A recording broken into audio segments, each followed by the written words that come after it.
एकवारं पुनः स्वागतम् अत्र भवतां सर्वेषाम् अष्टमकक्षायाः संस्कृतरुचिरा पाठने। पाठः बिलस्य वाणी न कदापि मे श्रुता। वयं गतकक्षायां पठितवन्तः भयसन्त्रस्तमनसां हस्तपादादिकाः क्रियाः प्रवर्तन्तेन वाणी च बेपथुश्चाधिको भवेत्। अर्थात येषां मनसि भयः व्याप्तः भवति तेषां हस्तपादादिकाः क्रियाः प्रायशः न प्रवर्तन्ते न भवन्ति। हस्तपादादिकाः इत्युक्ते यानि अंगानि भवन्ति तानि सर्वाणि अंगानि एव शिथिलानि भवन्ति। अतः हस्तपादादिकाः क्रियाः न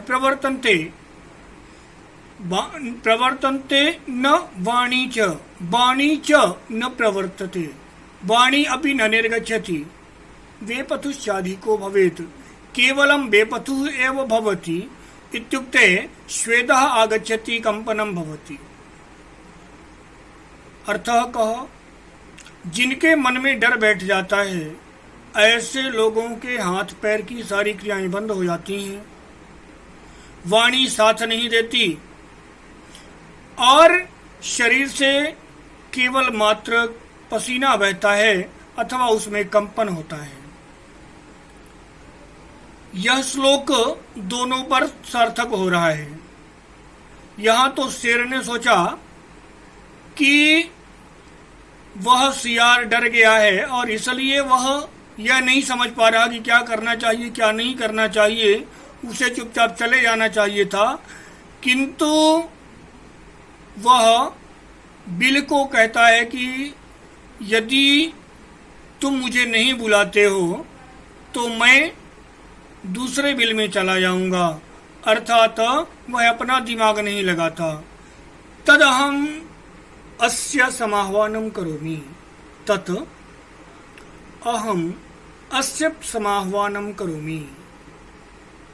इसलिए मैं अस्य समाह्वानं करोमि, इसको बुलाता हूँ। अस्मिन् वाक्ये अहम इति पदम कस्मै प्रयुक्तम्? तो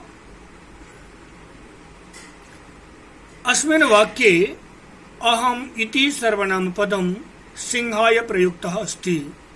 इस वाक्य में अहम कौन है? शेर। तो शेर कहता है इसलिए मैं अस्य कस्य श्रृगालस्य समाह्वानं करोमि।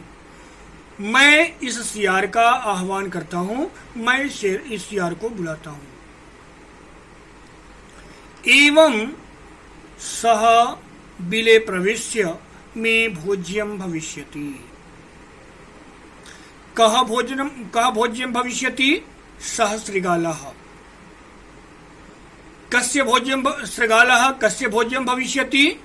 सः श्रृगालः सिंहस्य भोज्यं भविष्यति। सः श्रृगालः कथं सिंहस्य भोज्यं भविष्यति?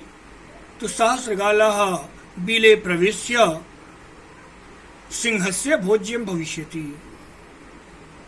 वह सोचता है कि यदि इस प्रकार से जब मैं उसे बुलाऊंगा तो यह सियार इस बिल में अर्थात गुफा में प्रवेश करेगा और मेरा भोजन बन जाएगा। इत्थं विचार्य सिंहः सहसा श्रृगालस्य आह्वानम् अकरोत्। इत्थं विचार्य कीदृशं विचार्य? सह पूर्व उक्त वार्ता, पूर्व का जो वाक्य है वही इसका उत्तर है कि यह बिल में प्रवेश करेगा और मेरा भोजन बन जाएगा, ऐसा सोच करके। तो इत्थं विचार्य सिंहः सहसा श्रृगालस्य समाह्वानम् अकरोत्। ऐसा सोच करके शेर उस सियार को जोर जोर से बुलाने लगा। सिंहस्य उच्च गर्जनेन प्रतिध्वनितना सा गुहा उच्चैः श्रृगालम् आह्वयत्।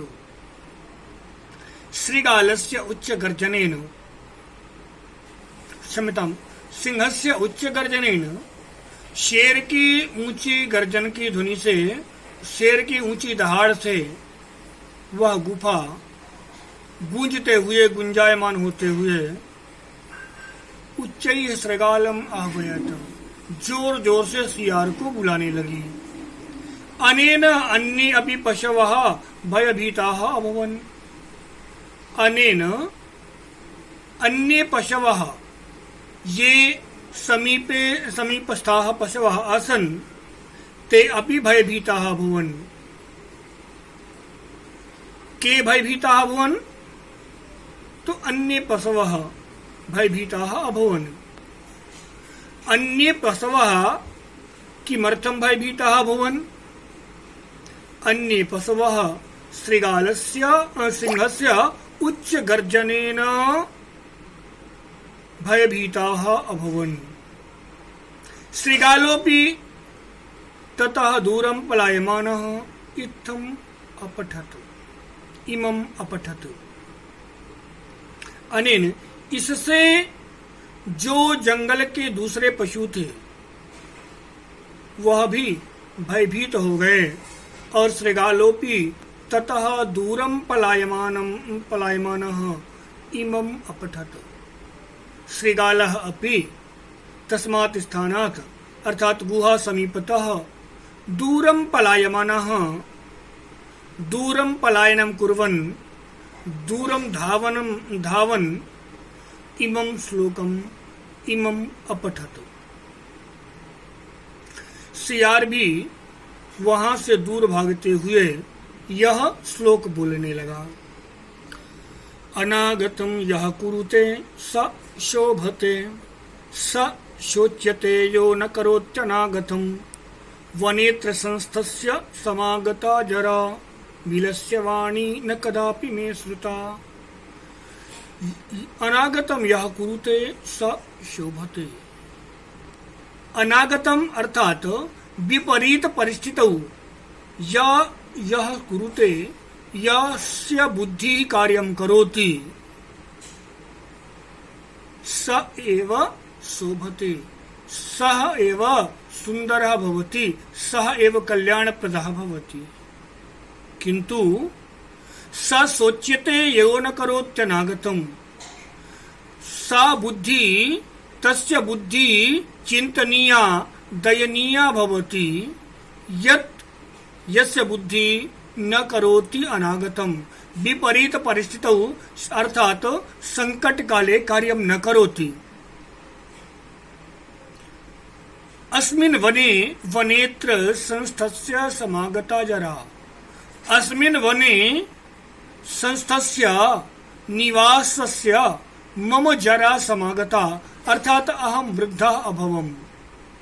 किंतु बिलस्य वाणी न कदापि मे श्रुता। किंतु अद्य पर्यन्तं कदापि बिलस्य वाणी अर्थात गुहायाः वाणी कदापि मया न श्रुता, कदापि अहम न श्रुतवान्। कहता है बुद्धि उसी की अच्छी होती है जो विपरीत परिस्थिति में अर्थात संकट के समय में काम कर जाती है। किंतु ऐसे मनुष्य की बुद्धि जो विपरीत परिस्थिति में कार्य नहीं करती, जो संकट के समय में कार्य नहीं करती, वह दया की पात्र होती है, दयनीय होती है। क्यों? कहता है वनेत्र संस्थस्य समागता जरा। इस जंगल में निवास करते हुए मेरा बुढ़ापा आ गया, मैं बूढ़ा हो गया। किंतु बिलस्य वाणी न कदापि मे श्रुता। लेकिन मैंने आज तक कभी किसी बिल की आवाज नहीं सुनी, कभी किसी बिल की बात नहीं सुनी, कभी किसी गुफा ने किसी को बुलाया नहीं है। प्रिय छात्रों, एक एक पंक्ति से कई कई प्रश्न बन सकते हैं। हम लोग प्रश्न को बना करके और उसका उत्तर देते हुए उनको समझने का प्रयास करेंगे। यथा कहते पहली लाइन है कस्मिंश्चित् वने खरनखरः नाम सिंह प्रतिवसति स्म। अब यहाँ वने कः प्रतिवसति स्म?